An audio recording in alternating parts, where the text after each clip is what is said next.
Happy Friday, everybody. It is Fun Fact Friday time again. We're going to start out with our animals for this week. And now you can find these in Deuteronomy chapter 14, verses 4 through 5. It says, "These are the beasts which ye shall eat: the ox, the sheep, and the goat, the hart, and the roebuck, and the fallow deer, and the wild goat, and the pygarg, and the wild ox, and the chamos. The hart was a deer. The roebuck was a species of deer with a cylindrical branched horns forked at the summit. The fallow deer has yellow and brown coat with white spots. The pygarg, it says it's like an antelope. The chamos, I'm trying not to murder these names. They think maybe it was a mountain sheep or a goat, but they are unsure. Now, in my Bible notes, it says there is much that remains obscure in these particular laws, distinguishing between clean and unclean animals recorded here. In fact, the identity of some of these animals named in the verses is not certain. Because, the stuff I looked up was, stuff through Google. It wasn't stuff that it actually said in the Bible, like the pygarg. It's speculation of what they think them actually were. And, the Deuteronomy chapter 14, Deuteronomy chapter 14, that was the dietary laws. So that was our animals for this week. Did you know the word Pharos means lighthouse in French, Italian, and Spanish? Now we're going to talk about Solomon's temple. For several hundred years, the people of Israel worshipped in a tent called the tabernacle. But that changed in a big way when King Solomon came along. Although his father David desired to build a great temple for God, Solomon was the one chosen to build it. The temple had three main areas: an outer room, a main hall, and an inner room called the Most Holy Place, made of white sandstone blocks. The temple stood high on a hill in Jerusalem. Now think about how noisy the building project was. With the workers banging and clanging the chunks of sandstone and beating the blocks into shape. But not a single sound was heard at the work site. How could that be, you ask? Well, Solomon didn't want a major racket going on at the holy site. So he had every block cut and shaped before it was brought to the construction site. In 1 Kings chapter 6, verse 7. "And the house, when it was in building, was built of stone made ready before it was brought thither, so that there was neither hammer nor axe nor any tool of iron heard in the house while it was in building."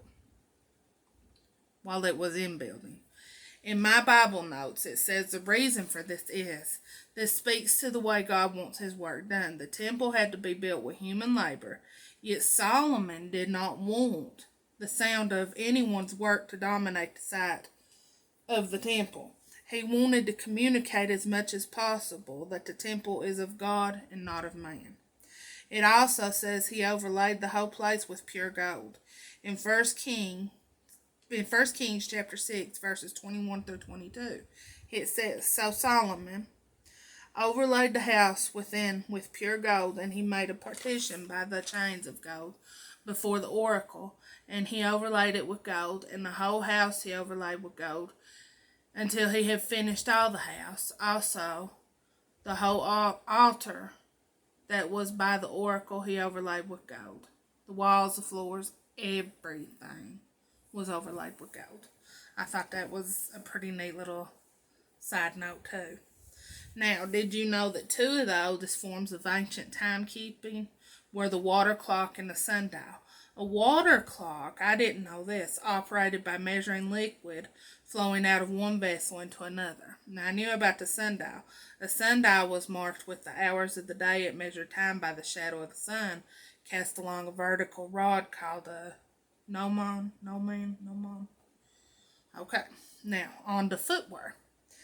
Here's a fun fact. footwear, the sandals is what our footwear usually consisted of, was not worn in any temple or holy ground. It was always removed when entering a home. It was customary to remove when mourning a death. On a long journey, they would often remove their sandals and carry until arriving to the next town.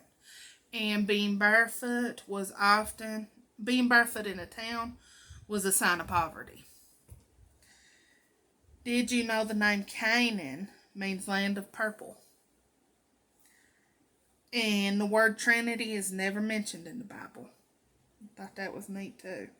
Now, sold for more than $14 million at Sotheby's in 2013, the Bay Psalm book is easily the highest priced book in the world, and it isn't even a complete Bible. It's a poetic English translation of Psalms by leading Puritan ministers from the Massachusetts Bay Colony, published in 1640.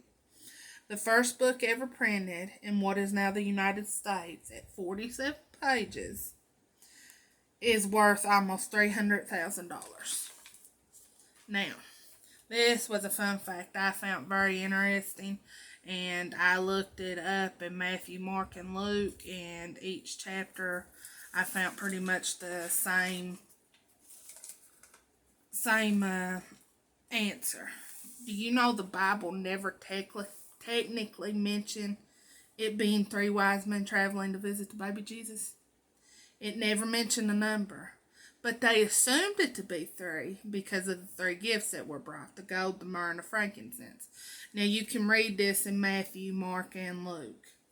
In Matthew chapter 2, the first verse says, "Now when Jesus was born in Bethlehem of Judea, in the days of Herod the king, behold, there came wise men from the east of Jerusalem." I thought that was neat because, it said that something about how they had just speculated it being 3 because of the 3 gifts.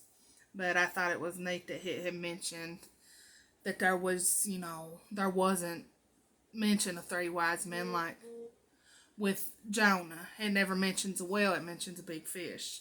It's just little stuff like that, like Eve eat fruit. It never mentions she actually eat an apple. So it's people, I guess, took their own little twist on it and decided that's what it was. But I hope you all enjoyed this week's fun facts. As always, I enjoyed looking them up and reading them to you all. You all have a good and a safe weekend. I love each and every one of you. I will be back Tuesday with our lesson. I'll talk to y'all then. Bye.